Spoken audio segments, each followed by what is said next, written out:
నమస్తే అందరికీ, welcome back to Uma వంటిల్లు. ఈరోజు మన వంటింట్లో కాలీఫ్లవర్ మసాలా కర్రీ అయితే చేయబోతున్నాను. కాలీఫ్లవర్ సీజన్ కదా ఇది. కాలీఫ్లవర్తో మనం చాలా వెరైటీసే చేసుకోవచ్చు. అందులో నేను ఈరోజు కాలీఫ్లవర్ మసాలా కర్రీ అయితే చేస్తాను. నాతో పాటు మీరు కూడా చూసేయండి. ఇంకా వీడియోలోకి అయితే వెళ్ళిపోదాం. కాలీఫ్లవర్ అయితే తీసుకొని ఇలా ముక్కలుగా కట్ చేసుకొని పక్కన పెట్టుకోవాలి. ఏ సీజన్ అయినా సరే కాలీఫ్లవర్లో తప్పకుండా పురుగులు అనేవి ఉంటాయి. వాటిని రిమూవ్ చేయడం కోసం ఇలా వాటర్ వేడి చేసుకొని కొంచెం పసుపు ఉప్పు వేసుకొని అందులో ఈ కట్ చేసుకున్న కాలీఫ్లవర్ అయితే వేసుకొని ఒక 5 మినిట్స్ మూత పెట్టుకొని అలా ఉంచేస్తే పురుగులు ఏమైనా ఉంటే పోతాయి అన్నమాట. వాటర్ అంతా సపరేట్ చేసుకొని పక్కన పెట్టుకోవాలి. ఇప్పుడైతే ఒక మసాలా దంచుకొని చిన్న రోల్ అయితే తీసుకున్నాను. ఇందులో చేసుకొని ఏ కూర చేసుకున్నా సరే చాలా బాగుంటుంది. ఫస్ట్ అయితే మనం అల్లం వెల్లుల్లి వేసుకొని కచ్చపచ్చగా దంచుకోవాలి. తర్వాత కాలీఫ్లవర్ ముక్కలకి సరిపడా నేనైతే 3 ఉల్లిపాయలు అయితే తీసుకున్నాను. కట్ చేసుకొని ఇందులో వేసుకొని బాగా అయితే దంచుకున్నాను. తర్వాత 4 టమాటాలు తీసుకున్నాను. టమాటాలు కొంచెం ఎక్కువే పడతాయి, బాగుంటుంది అన్నమాట కర్రీ టమాటా ఎక్కువ వేసుకోవడం వల్ల.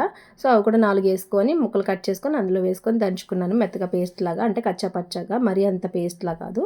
ఇప్పుడు కడాయి తీసుకొని స్టవ్ మీద పెట్టుకొని హీట్ ఎక్కిన తర్వాత ఆయిల్ వేసుకొని ఆయిల్ హీట్ ఎక్కిన తర్వాత మనం ముందుగా దంచి పెట్టుకున్న అల్లం వెల్లుల్లి ఆనియన్ టమాటా ఉన్నాయి కదా, దంచి పెట్టుకున్న ఈ మసాలా పేస్ట్ అయితే ఇందులో వేసుకొని కొంచెం ఉప్పు అయితే వేసుకుంటే తొందరగా మగ్గిపోతాయి అన్నమాట.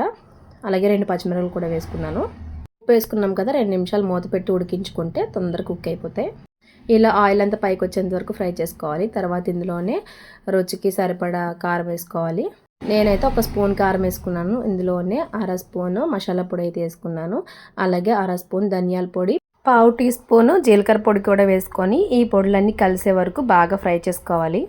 ఇలా రోట్లో దంచుకొని వేసుకోవడం వల్ల ఆ కర్రీ టేస్ట్ అనేది చాలా బాగుంటుంది. ఇంతకు ముందు పూర్వంలో మన అమ్మమ్మలు నాన్నమ్మలు అలాగే కదా చేసేవారు.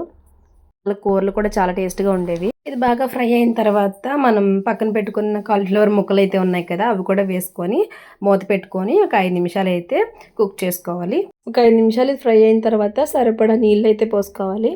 ఇప్పుడు ఉప్పు కారాలన్నీ అడ్జస్ట్ చేసుకోవాలి. సరిపోయేలేవో టేస్ట్ చూసుకొని కావాలంటే మళ్ళీ వేసుకొని మూత పెట్టుకొని మీడియం ఫ్లేమ్లో ఒక 30 మినిట్స్ అయినా కుక్ చేసుకోవాలి. ఎందుకంటే ఆ ముక్కలు ఉడకడానికి ఎక్కువ టైమే పడుతుంది.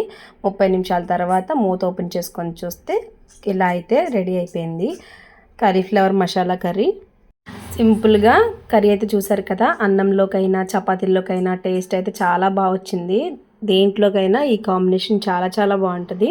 ఒకసారి మీరు కూడా ట్రై చేసి ఎలా వచ్చిందో కమెంట్ చేసి చెప్పండి. వీడియో నచ్చితే లైక్ చేయండి, అలాగే సబ్స్క్రైబ్ కూడా చేయండి. నెక్స్ట్ వీడియోలో మళ్ళీ కలుద్దాం. నేను మీ ఉమా.